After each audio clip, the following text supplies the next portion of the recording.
The other thing that I tried to do at the end of the textbook in the appendices, which you read, was to kind of show you how, in an actual message, a lot of the things we're talking about get embedded and put in and show up.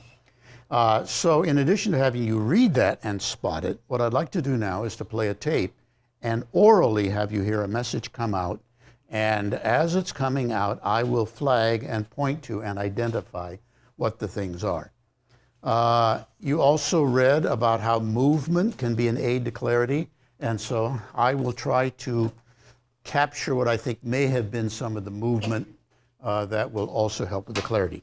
Now let me orient you to the message you're going to hear. It's me on the tape.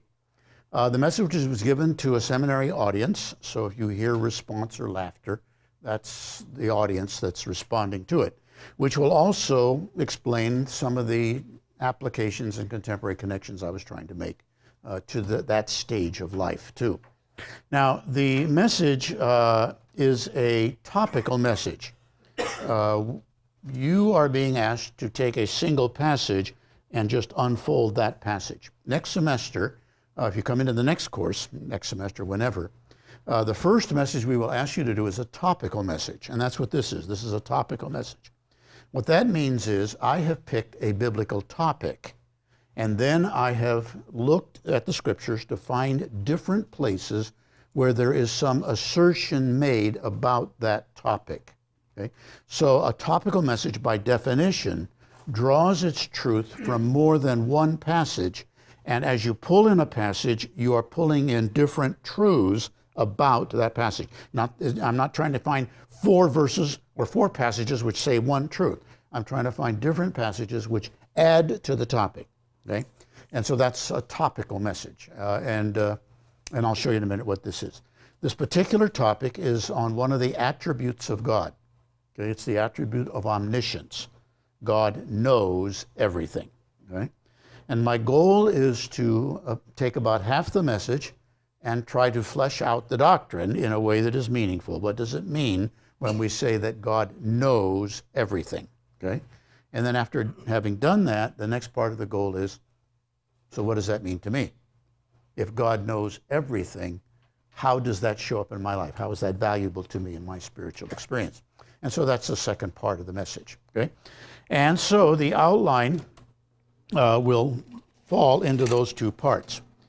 It will start off engaging the listener with some curiosity, maybe some humor, and basically we'll say to the listener, you and I don't know some things, even phrases that we use all the time, we don't know their meaning. Okay? But God does. That will introduce the topic, that God knows everything. There's the theme. God is omniscient. Okay? And you will hear quite a bit of restatement right in this area. I will say the same thing several times for it to come out. Number 4 is the preview. Okay? That's marking off the 2 big hunks of the message. All right? And you'll see a lot of restatement, and you'll see some bodily movement, which is, I want us to see this, restate, restate, restate, and then I want us to see this, restate, restate, restate. And the listener will get the idea that there are 2 large hunks, and the preview will indicate the 2 things that each main point is going to address. The first main point is going to be on the fact that God knows everything, and I'm going to unfold it in the terms of how vast is God's knowledge, how specific is God's knowledge, how minute, and how personal is God's knowledge. Those are the 3 directions. So that will be the A, the B, and the C. God's knowledge is vast, and we will look in terms of the cosmos and the fact that he knows all the stars. At the other end of the spectrum, God's knowledge is so small, he will know every bird that flutters to the ground. And you might recognize the $5.95 for 2 parakeets as we get to it from the reading that you had, all right? And then the third, which will be in between the 2 extremes, will be God's knowledge is personal. God's knowledge is very loving about you. And that's where I want to go. And there will be a lot of, what does it look like? How does it show up? And then a lot of very specifics. God knows. And number 3 there is the big one. That's the one I'm after. God knows everything about you. And here's the one I'm going to hit. He knows how you would act in a situation even if you don't know how you would act. He knows what you would do even if you say, I wouldn't know until it happened. Well, he knows already, okay? And you're going to hear that restated a whole bunch of times because I've got to set that one up for the listener to lock onto it. And then I will give lots of examples about it, okay? Now, in developing this, I will have used two scriptures, but the listener will only turn to one. This psalm, I will not even identify the psalm. I will simply quote it. I will just say, listen to the psalmist, okay? And I don't have them turn to it. This one I will have them turn to, Matthew 10:29, because I'm going to use it for both the B and the C. It will show that he knows the flutter of the sparrows, and then Jesus goes on to say, you are worth more than many sparrows. God knows you even more intimately to the hairs on your head. So this will give me the 2 points. Now, this point here will not be set at the start because it's setting up a list, okay? And if you recall that when you're setting up a list, you don't have to give away the whole list. You can ask a question inductively. You can go into the answer with just the first point because the first point will sound like a partial answer to the first point. So we will just unfold these one at a time, and the listener will cumulatively put them together as soon as I get to the C. They will hear the A, the B, and when I add the C, they will have all of this. When I get to the transition between this point and the next Roman numeral, I will summarize this. I will review it. I will probably restate it more than once so that the listener has a sense of there's the package, okay? And then in my bodily movement, I will then turn to this side and say, all right, what does this mean to us? And I will redo the motions that I did way up here at the beginning of there's the first point, say goodbye to it, and now we're coming on to the second point. The second point is, if this is true, that God knows me, everything about me, and especially how I would act in a certain situation, then what does this mean to me? And the answer is, it means that God will never put me in a situation that is more than he knows I can handle. That's his promise. Out of his omniscience, he is not going to let me face anything that's beyond my capabilities. That's his knowledge of me will protect, and I'll never find myself in over my head, spiritually, okay? And this point will be said many times, because again, it's the major Roman numeral. In fact, it's the take-home truth. And so it will be restated many times. This is the second passage, and I will give them time to find the passages so that they have them in front of them before we get to it. And then, okay, what does this look like? Here are a lot of contemporary connections, relevancy, concrete, specific. For instances, here's how it would show up. And then this is kind of a personal illustration of how this was meaningful to me. And then into the conclusion. Okay? Do something quick as a wink. How fast is that? You know? You know how fast the wink is? If I say, I wouldn't do that for all the tea in China. How much tea are we talking about? Don't you know? If I say, I haven't seen you in a coon's age.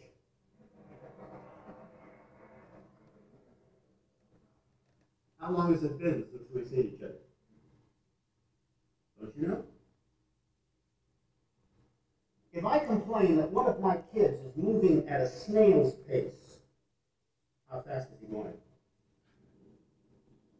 Do you know a snail's pace? You don't know the answers to those questions, do you? But God does. God knows those things. God knows that a wink is 1/3 of a second.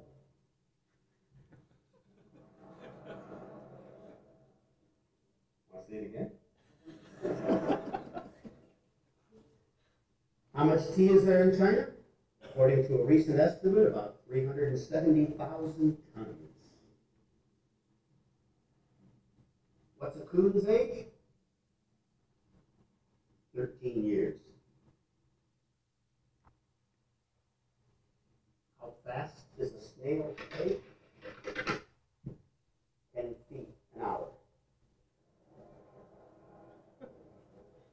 If he comes through that door while I'm talking, and he really hustles, he'll make it out here about 5 o'clock.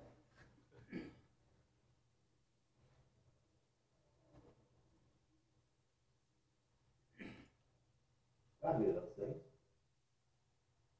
In fact, God knows everything. Restate. Everything that could be known, God knows. That's one of his traits. Restate. That's one of his characteristics. Restate. His attributes. Motions from the standpoint of the listener. God is omniscient, omniscient, As you would read it. all knowledge. God has all knowledge. All the knowledge there is to have, God has. Here comes the preview.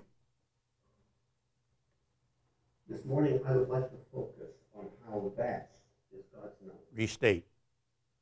I would like to fasten on how all-encompassing, how penetrating, how specific is God's knowledge. Once more. I would like us to see how absolute is God's knowledge, and then having seen it, Second part of the preview. I would like us to be encouraged by what that means to us. Restate the second part. I would like us to see how good it is for us to know. Okay. Transitional question into an inductive. How vast is God's knowledge? How encompassing is it? Restate the question. The scriptures say that God distinctly knows every star that exists. Billions of stars.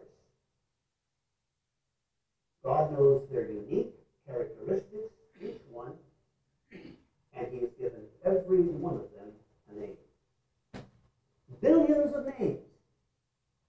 I can't keep straight the names of my 5 kids.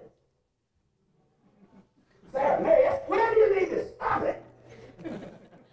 I know you live here. I just forget your name. You have in your vocabulary about 60,000 words that you can recognize if you read. Your speaking vocabulary is less than that. 60,000 words. Words is the best you can do, and that's nouns, adjectives, adverbs. God has billions of proper names alone. Listen to the song. He counts the number of stars. He gives names to every one of them. Great is our Lord. His understanding is infinite. Okay, summary review of the first point. A. God's knowledge is vast, beyond comprehension. Transition to B. But the scriptures also say that God's knowledge is so specific, it extends to the least detail. Restate the new point. God's knowledge is so thorough, so penetrating, so minute, that it knows the least thing that happens, and it's attentive to it. Tomorrow morning in Garland, a pet store owner is going to open his shop.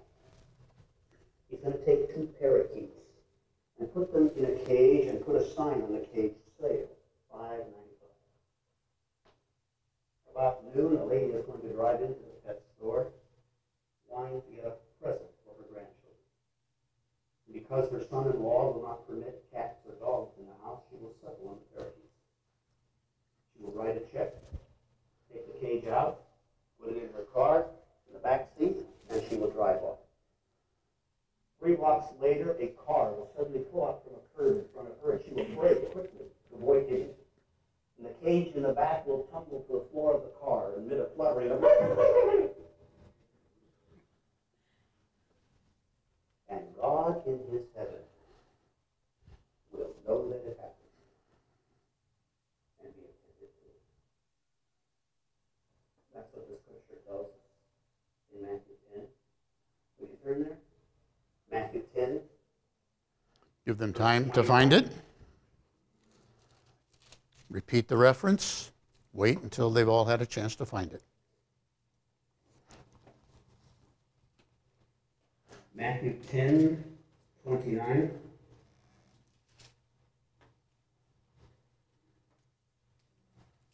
Are not 2 sparrows sold for a cent, a small copper coin, and a cerion, 1/16 of a denarius, 1/16 of a daily wage?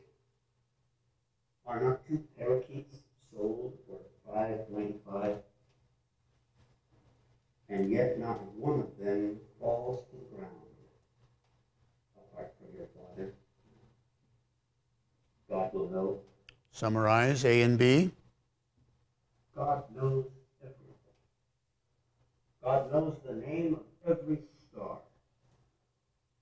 God knows the flutter of every parakeet. Now transition into the third one. And most of all, God knows you. Restate.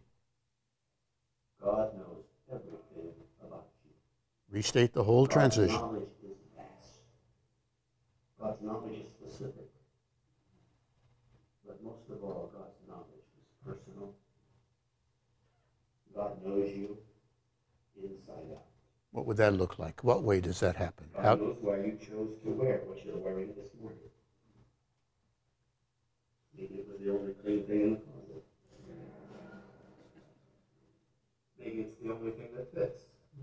Maybe it's your spring colors. Maybe it was a gift and you're wearing it to please the giver. Maybe there's a certain impression you wanted to make, and what you're wearing will help you make it. Whatever the reason, God knows. God knows everything about you. God knows what you're going to do after chapel. God knows what you're going to have for breakfast tomorrow morning. God knows you better than you know. Here comes the big one. Restate. Restate again. God knows how you would act in certain situations, even if you don't know. For example, for instance. God knows how you'd act if your kid crashed his bike into a parked car and broke his arm. God knows whether you'd whimper, doesn't hurt, or whether you'd say, you dumb kid, how many times have I told you, watch where you're going? God knows what you'd do. God knows how you'd act if you parked your car on a hill and you suddenly saw it starting to roll down the hill. God knows how you'd act. He knows whether you go, oh, my car.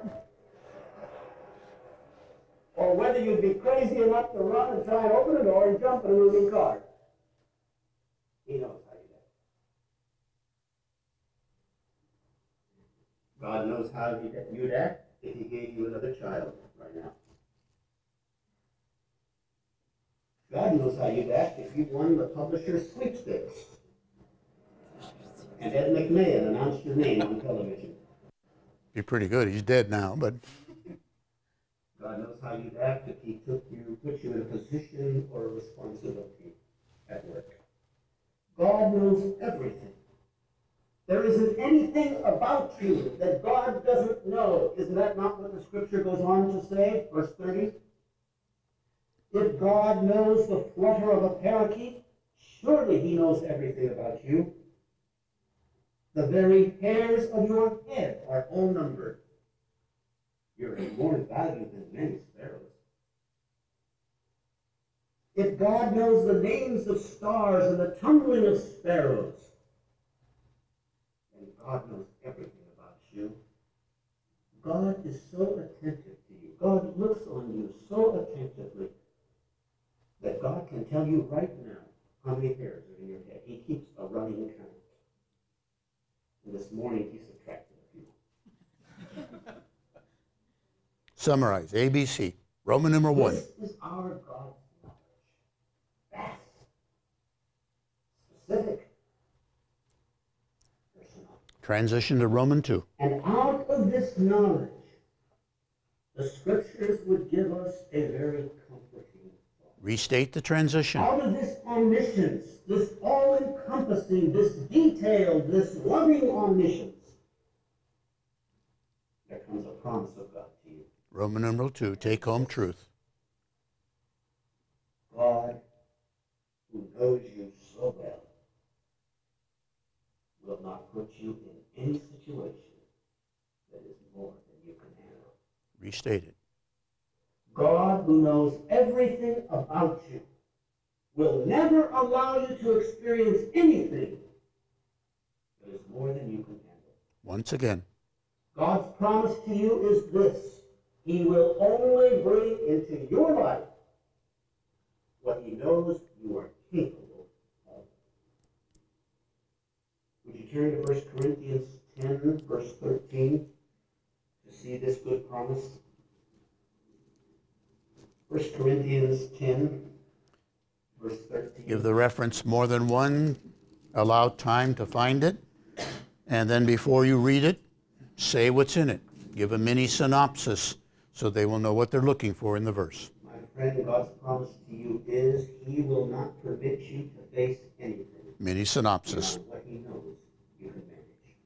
And now the verse is expounded through restating the phrases. Temptation has overtaken you. Restate. No situation has come your way. No Restate. circumstance has happened in your life. No trial has developed. Just a series of restatements to expound the verse. Amen. Others have gone through it. Others have experienced it. And God is faithful. You can count on Him. He can absolutely be trusted. This is His promise. God is faithful. He'll not allow you to be tested, to be tempted beyond what you're able. But with the temptation, with the circumstance, with the situation, He will provide the way of escape, the way of coping, the way of handling it, so that you will be able to endure and persevere. Restate, summarize, review. God is faithful. He will not bring anything into your life that He does not know you can handle. What would this look God like? will not give you a child. Contemporary connections, specific examples. God will not give you a wife who is discouraged and lonely and wishing she were in some other part of the country unless He knew that you, through love and insight and gentleness, could minister to her. God will not put you in a situation at work with the boss you have and its deadlines and its pressures and its tasks and its responsibility and the people that you have to work with. God will not put you in that situation unless He knew that you could successfully manage it. Contemporary applications. God will not ask you to live sinless unless He knew that this were best for the time being. God will not give you a neighbor that He did not know you could get along with. You say, well, God's got a better opinion of me than I got of myself. God knows you better than you know yourself. And God will not ask you to face anything Take home truth. that He does not know you are capable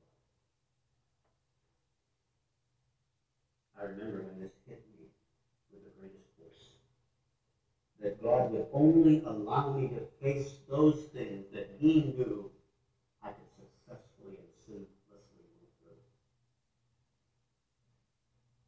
It was a couple of years after I started pastoring Scottsdale Bible Church when it hit me. When I first went to Scottsdale Bible Church, there was a lot of excitement, a lot of support, a lot of, oh, we're so glad you're here. And for the first year and a half maybe, the church grew. But about somewhere between a year and a half or 2 years, the excitement kind of wore off. By then I had made some mistakes. Some of the people figured out that I was not what they thought or hoped I would be. Dissatisfaction, attendance started to go down. And I began to hear complaints or criticisms filtering back. About that time, I began to sense that I was being compared to the former pastor. Jim Boulder was his name. He was one of our Bible conference speakers here a few years ago. Principal, just a great guy. He had been their first pastor. He had come when the church was 80, and he had taken the church to about 500. Motions from your standpoint. I called him to the church of several thousand in Southern California, where he is still pastor. And they loved Jim Board. They hated, they cried when he left. When I came after a couple of years, I began to sense that I was being compared to Jim Board. It was kind of like Oh, when Jim Borer was here. I mean, it was when Jim Borer was here for vacation Bible school, we had a parade and a float through downtown. I mean, I was lucky to get a two-line item buried in the church page. When Jim Borer was here, our church had the highest percentages of adults enrolled in BMA, Bible Memory Association. We were written up in the national magazine when Jim Borer was here. I mean, the man's ghost was in the woodwork.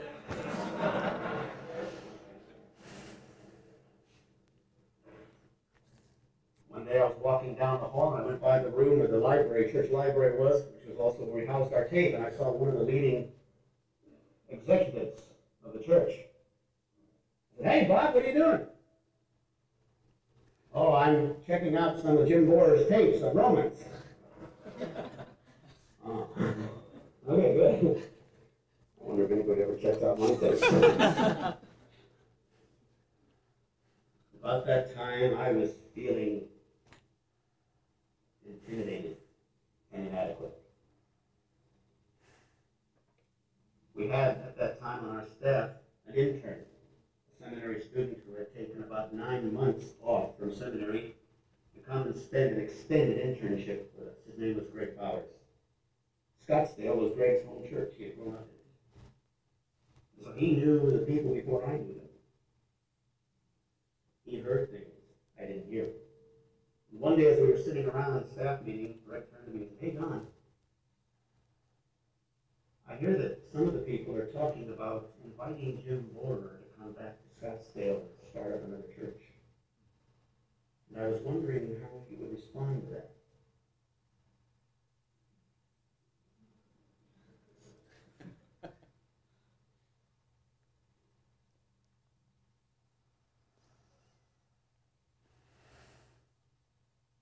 I would be flattered if God thought I were capable of that. And it hit me. If he came back and did that, it would only be because God knew something about me that I didn't yet know about myself that I could handle. If God thought that Jim Borer could come back in and Sunukjian would not be crushed or devastated, I was honored that he had such an opinion of me.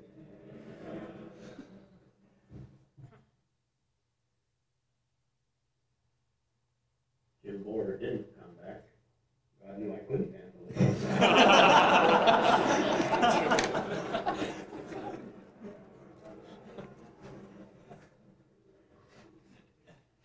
My friend, God is faithful.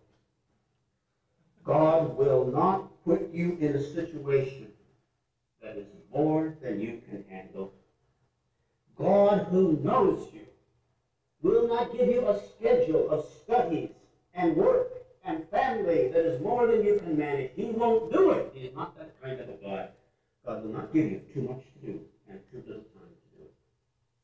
The quizzes, the papers, the readings, the hours at work, the conversations at home, the moments with the children, they can all fit with joy and with strength. For God only brings what he knows is possible. As you look at your life, is there a tension? Is there a frustration? Is there a difficulty? Is there a problem? Is it the future that you wonder whether it will be good? My friend, God knows you, and he knows your future. And God has promised that you will triumph. God is faithful.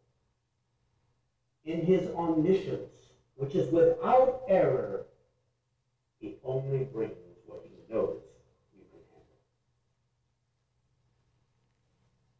Be joyful in that confidence.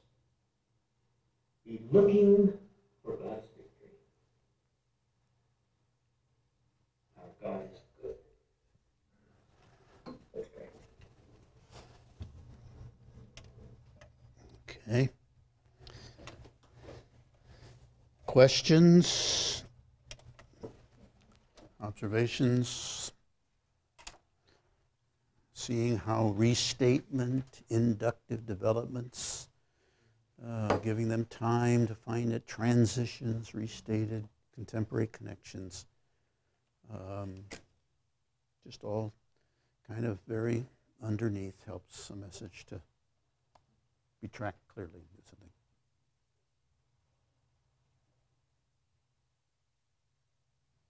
So how long is that? 25 minutes? Probably about 25 minutes.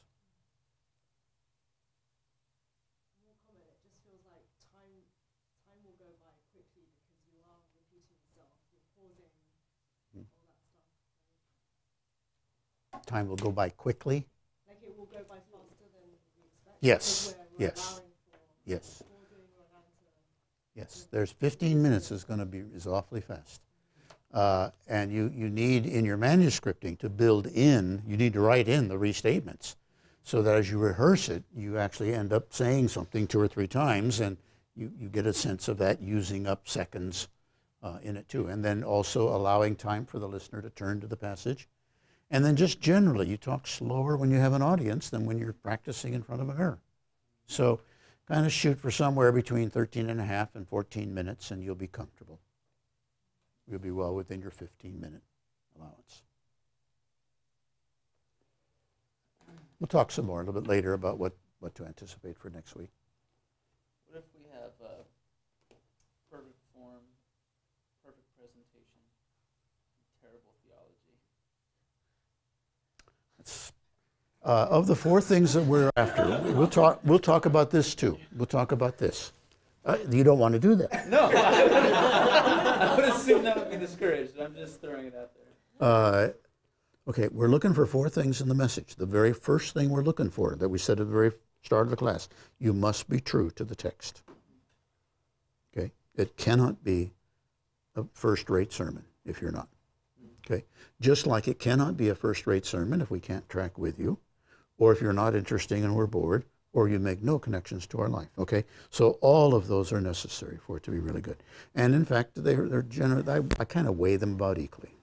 Okay, if you are totally clear and you're just captivating and you're contemporary, and you got bad theology, that's probably a B. Okay, and any one. If you're totally accurate and you're very interesting in your contemporary connections, but we just had the dickens to try to figure out how to track with you, that's a B. Now, if you had bad theology and you were unclear, but you were very interesting and you're very connected to life, that's probably a C. Okay, I mean, they're all roughly rated, you know, and within those, there's pluses or minuses depending on how bad your theology was, you know. Okay, but I'll come back to that in a minute. Yeah. You know, and if you're on target biblically and we tracked with you and you did a whiz bang explaining it, but we felt like, so what? That's a B. You know, so they're all in there. They're all necessary for it to be a good message. And the one you will have the most difficulty with is the clarity one. Okay, the tracking one. And I'll just say it again. You just want to use the chapters on the introduction and on clarity as kind of a checklist as you're preparing your manuscript. You just, you saw what I did at the end of the textbook where I gave you those 2 sermons, and you saw embedded a very intentional, conscious use of clarity issues. And you need to have that same sense of this needs to be done at this spot in the message in order for the listener to track with me. You saw how much summary, review, transitions were keeping the listener with me. And as a result, nobody needs to take notes. I don't have to have any fill in the blanks. Everybody just tracks right along when they're going. Biola University offers a variety of biblically centered degree programs, ranging from business to ministry to the arts and sciences. Visit biola.edu to find out how Biola could make a difference in your life.